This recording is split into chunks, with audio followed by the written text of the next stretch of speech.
मुख्यमंत्री माझी लाडकी बहीण योजनेअंतर्गत ज्या बहिणींनी अर्ज केलेले आहेत, अशा सर्व बहिणींसाठी आनंदाची बातमी.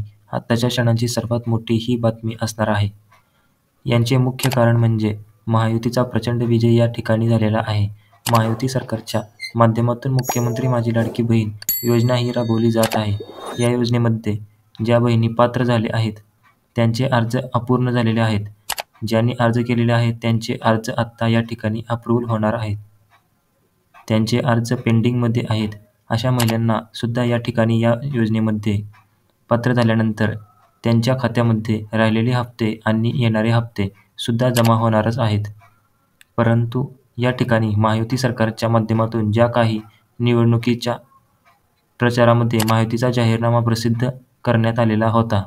या जाहीरनाम्यामध्ये मुख्यमंत्री माझी लाडकी बहीण योजनेअंतर्गत 1,500 रुपये देत होतो. आता त्यात वाढ करण्यात आलेली आहे, म्हणजेच 2,100 रुपये देण्यात येणार आहे, असे या जाहीरनाम्यात जाहीर केलेले आहे.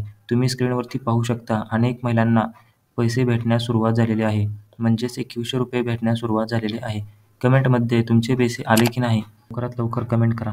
जर पैसे भेटले नसतील तर आतापर्यंत किती पैसे मिळाले आहेत ते लवकर कमेंटमध्ये सांगा. आणि हो, मंत्रिमंडळ निर्णय येईल तेव्हा आपल्या चॅनलवरती सर्वात पहिल्यांदा आपण अचूक अपडेट देण्याचा प्रयत्न करणार आहोत. प्रत्येक योजनेबद्दल आपल्याला लाभ कशा पद्धतीने घेता येईल, अर्ज कोणत्या पद्धतीने करायचा आहे, पात्र होण्यासाठी आवश्यक कागदपत्रे कोणते लागणार आहेत, ते सर्व माहिती या चॅनलवरती सांगण्याचा प्रयत्न करणार आहोत. तर चॅनलवरती नवीन असाल तर अशाच नवीन व्हिडिओसाठी आत्ताच आपल्या चॅनलला सबस्क्राईब करून ठेवा. व्हिडिओ आवडल्यास व्हिडिओला लाईक करायला विसरू नका. धन्यवाद.